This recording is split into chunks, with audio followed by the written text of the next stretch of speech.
Après l'échec cuisant du VK45-01P contre le VK45-01H de chez Henschel, les 90 prototypes construits par Porsche, qui pensaient être sûrs que le Führer accepterait de le choisir comme nouveau char lourd Tigre. La firme devait, dans l'urgence, reconvertir les châssis en stock. Porsche choisit donc une idée totalement innovante pour la propulsion.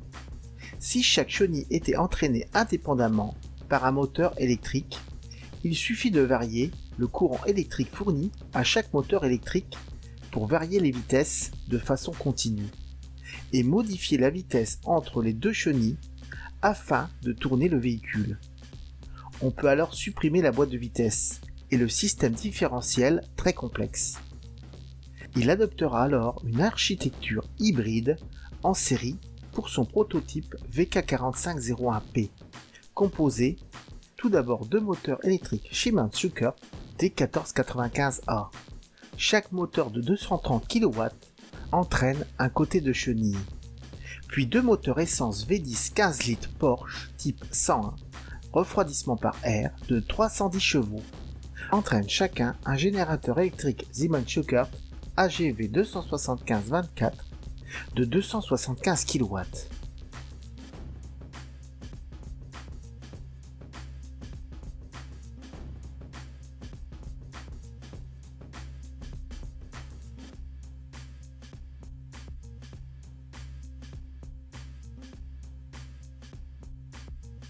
Face aux KV lourdement blindés soviétiques, il fallait vite réagir. Et ce fut le début de l'étude d'un nouveau prototype Porsche. Ce prototype est construit en 1942. Au mois de juillet de la même année, la production commence. Et cet immense char est surnommé Ferdinand, en mémoire du docteur Ferdinand Porsche, mais également Elephant, en rapport avec sa masse imposante.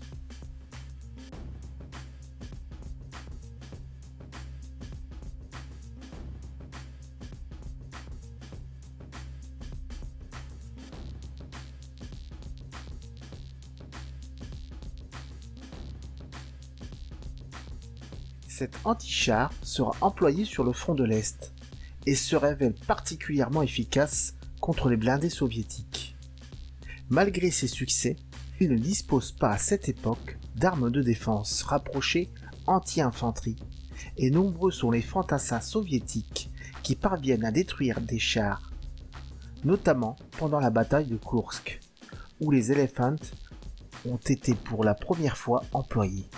L'armement est limité au canon de 88 mm Pak 43 de L-71, dérivé du fameux 88 mm Flak 38 anti-aérien, et dont on a allongé significativement le tube, ce qui le rend particulièrement redoutable à longue distance. Les performances des obus perforants sont impressionnantes, 241 mm à 1000 m et 184 mm à 2000 m. Cela laisse peu de chances de survie lorsque le coup porte. Afin de manier plus rapidement les obus de 22 kg, un deuxième chargeur est ajouté aux membres de l'équipage.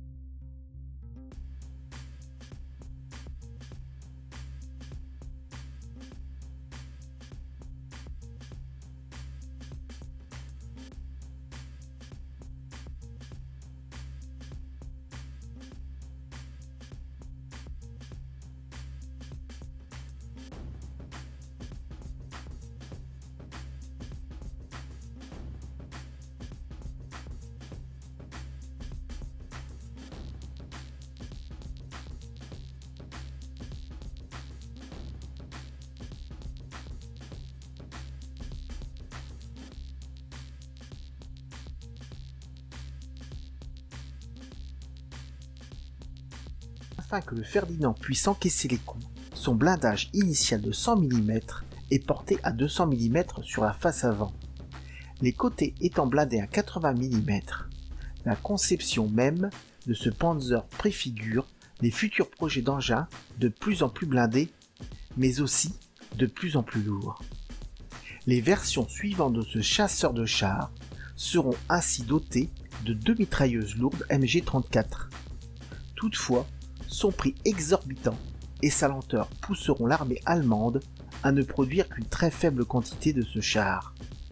4 exemplaires seulement sont encore disponibles à la fin de la guerre en 1945.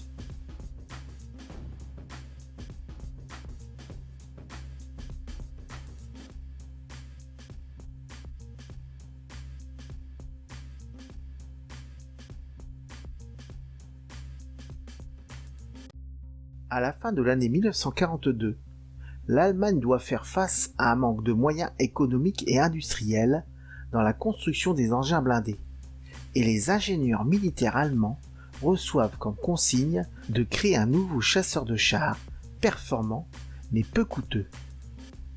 La commande d'un chasseur de chars lourd, dont la conception devait être basée sur le canon PAC-43 de 88 mm et le châssis du char Panther, fut passée à la fin de 1942.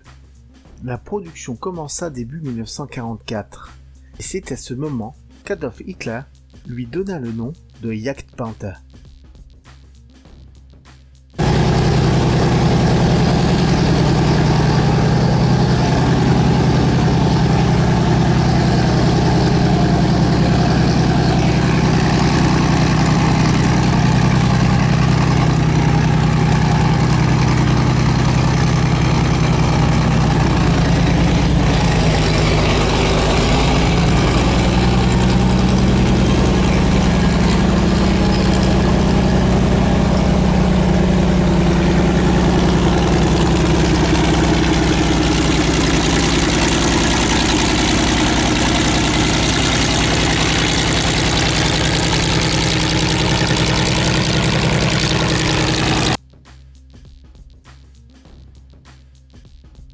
Le pan incliné du char augmente naturellement sa protection.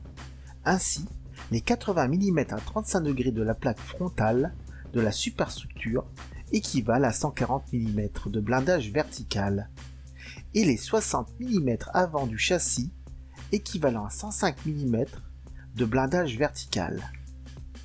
Le blindage latéral de la superstructure n'étant que de 50 mm à 35 degrés et de 40 mm à l'arrière, l'engin doit absolument éviter de présenter ses flancs ou son dos à l'ennemi, surtout qu'avec une hauteur de 2,72 mètres et une largeur de châssis de 6,87 mètres, il est une cible facile à atteindre.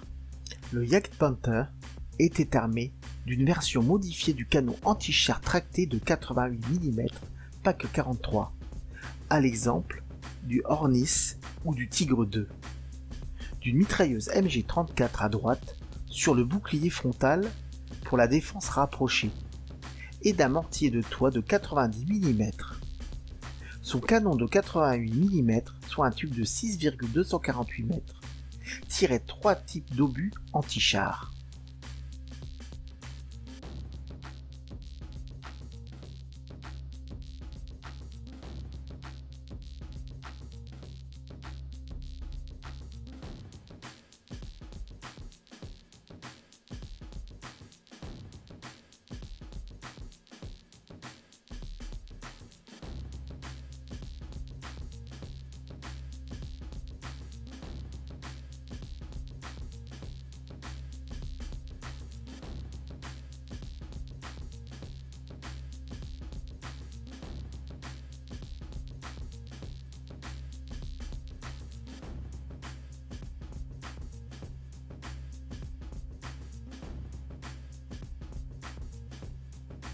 Le Jagdpanther se trouvait donc en mesure de détruire tout type de char allié entre 1944 et 1945, jusqu'à au moins 1000 mètres, mais il n'était pas à l'abri de tirs de chars IS-2 soviétiques ou M26 Pershing américains à la même distance. Pour accroître les chances de survie du véhicule, les Panzerjägertruppen s'efforcèrent de ne l'utiliser qu'en défensive, camouflé dans une grange ou derrière un mur et protégé de l'infanterie adverse par quelques grenadiers.